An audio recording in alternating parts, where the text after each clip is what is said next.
Neil, we should, before we move on from the ULEZ thing, just say at the moment, basically they're saying they don't have the technology to do this drive per mile. What technology actually is it? Is it camera based, or is it? Because I was wondering if it would be road based or what. You know, they can't put tolls in, can they? Yeah. So it's interesting for something that they're not working on and don't know anything about. We've been able to find quite a lot about what they're working on. So I think if you put the pieces together, if you ask them directly, they'll deny it. But if you put the pieces together of what they've said, it seems clear what they're planning on is an app for your phone, possibly also like a little box you can put in your car that's a GPS tracker.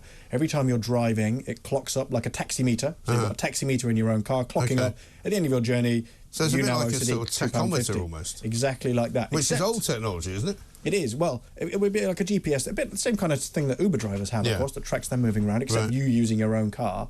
But then that needs a backstop, because obviously what if you just get in your car and drive and you don't tell anybody? Right. There needs to be a camera network to pick you up and then fine you for not telling anybody. Okay. So they're not going to give you an app to use, which would be a government app, which you would then have to be available at all times on. Whenever you got into your car, it would go ping. I think that is exactly the plan. Yeah. See, that's frightening to me. That really is not something I think most people listening to this show and watching it would want, you know. No. Because funnily enough, I told this story, I was in Cyprus a couple of weeks ago on a golf cart, and the golf cart was able to be stopped if you went the wrong way.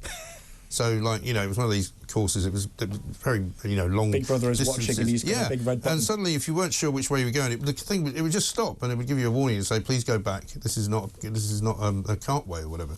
Wow. But it's the first time I've ever seen them being able to stop a vehicle. So presumably, if you hand over all of your control to the government, the local government, they might decide, well, you've had too many fines, so you won't be able to start your car. Well, I don't think it'll be that, because it'll be an app on your phone. But what it will be is, you'll tell it you're driving, and as soon as you start driving, it will track where you're going. Yes. A lot of people, of course, have a great deal of concerns about this. Interestingly, the Green Party say they do, but I suspect whatever scheme comes forward, they will end up supporting. Particularly a lot of MPs who quite like going somewhere where they're not supposed to be, but that's obviously another story. You might very well think that, Mike. But, no, it is... But that's what the plan is. That is what the plan is. This whole Big Brother thing, it's all very well to say, oh, we're doing it for the revenue, but what do they do with the information? You know, what do they do with tracking everywhere I've been, for example, or everywhere you've been? Yeah, I mean, so what they will tell you, well, firstly, he will tell you it's not for the money, of course, it's for cleaning up the air and blah, blah, blah. But yes, anyway, of course. It's obviously but nobody buys that anymore. No, nobody does. If it was actually about clean air, they would stop you from driving. They wouldn't actually say you can pay to pollute the air, which is effectively what ULEZ is. Yeah, exactly. The app will track you round. The challenge will be that, so they will say that the data systems keep all of the data secure. The problem is, so my background's in IT, so I speak with some authority on this. Right. The weak point is always the people. Yeah. The weak point is always the people. Somebody gets bribed, somebody is stupid, somebody makes a mistake, somebody, sort of biohacking as it's called, where you hack a system by persuading a person who's got legitimate access to give you the access to the stuff that they've got.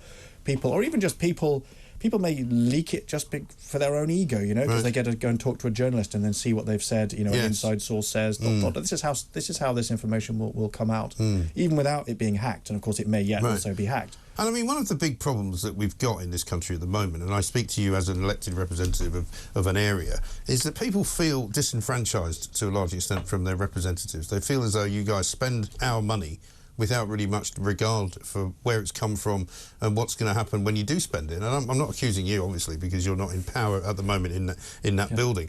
But, the government in general spends an awful lot of our money and talks to us as though it's their money. And we're kind of going, well, hang on, that's our money you're giving away. So I absolutely get why people feel that way. And to be honest, I feel that way, which is partly why I, rather than moan about it, stood for office. Yeah, right. So I'm the person in the room. So that's a good thing. And what have you found since you've become, in that case, a representative of the people? I mean, I can't say about Westminster, because I'm not in Westminster, but in City Hall it's absolutely true. And actually, it's almost more insidious than what you've described. It's more a sense that the people who kind of operate there feel that they know best, and that they're implementing their plan for you, for the goodness of you, because they know best how your life should be run. Yes. There's so much of that. It drives me absolutely mad. Absolutely mad. And there's so much. A lot of that, of course, is what they would say is the true motive behind ULEZ and road user charging, all that stuff. You shouldn't be in your car.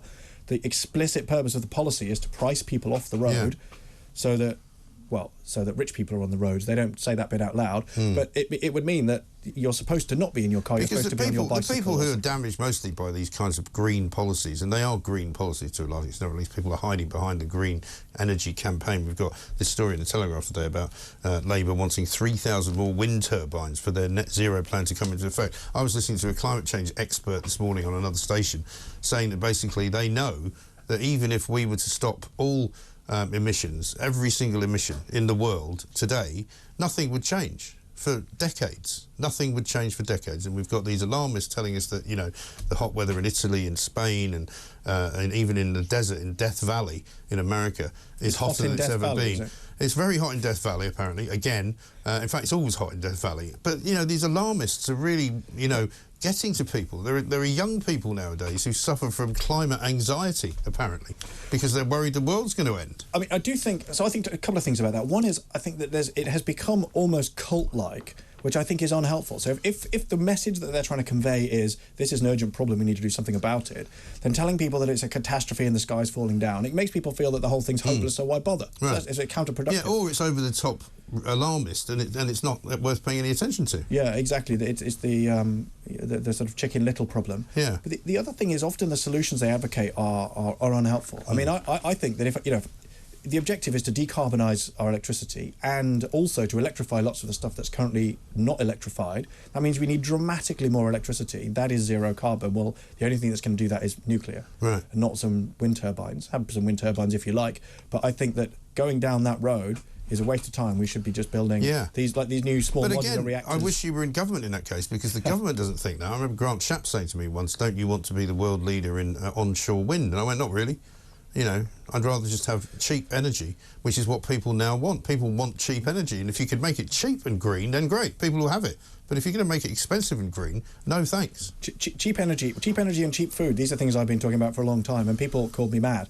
But they're exactly the thing that I mean, we're having an inflation problem at the moment, and it's energy and food that are big problems. People get quite snobby about the idea of cheap food, and they get quite sniffy about the idea of cheap energy. Yeah. But if you look at the period of economic growth that happened, particularly through the middle of the 20th century, it was entirely driven by normal things that people buy, that want to buy, becoming cheaper and more plentiful, whether that's energy, cars, not to hop on about cars. It's called progress, isn't it? It's called civilization. Progress. You know, some of these Just Stop Oil types want us to go back to the Stone Age and cycle around everywhere, not to use any air conditioning of any kind. You know, basically don't even have a fridge. Well, there's really interesting... Don't bother washing your clothes. Yeah. Well, I was going to say, there's a really interesting book that somebody wrote a few years ago called Where's My Flying Car? Yeah. And it made a really interesting point that if you look at how much energy was used per person through the 19th and 20th century, it kept going up and up and up, and it correlated with people being better off, you know, less infant mortality, longer lifespans, healthier lives.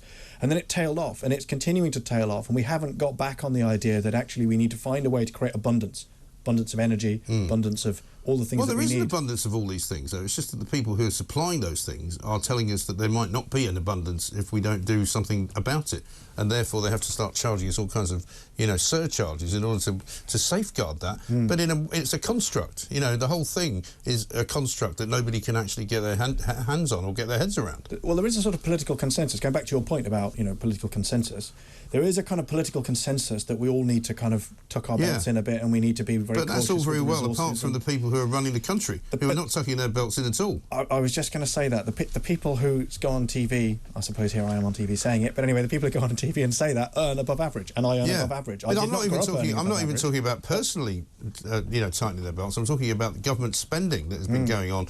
It's been prodigious. In the past 10 years, we have become a much bigger government in terms of what it does for the people of this country. And I don't think people want that. I think they want smaller government. I think they want less expenditure. I think they want more tax cuts, so they want to keep more of their own money. And if some party would come along and do that, you would expect it to be the Conservative Party, but they're not doing it. I would like to say that it was. I mean, wind turbines are a good example of that, though, because if there's a way of generating energy which is sort of cost efficient, cost effective, you would expect a combination of business and technology development would provide that. This is how all of the things that we have, you know, these phones and everything else that we have, that's how it was developed, not with subsidies and sort of government pushing it, but by people going, this is great, I'll have more of that, and people developing better versions of it. This is how it all works. It should work that way, but somehow we've run into the sand in some way, shape or form. But Neil, listen, thank you very much indeed for coming in.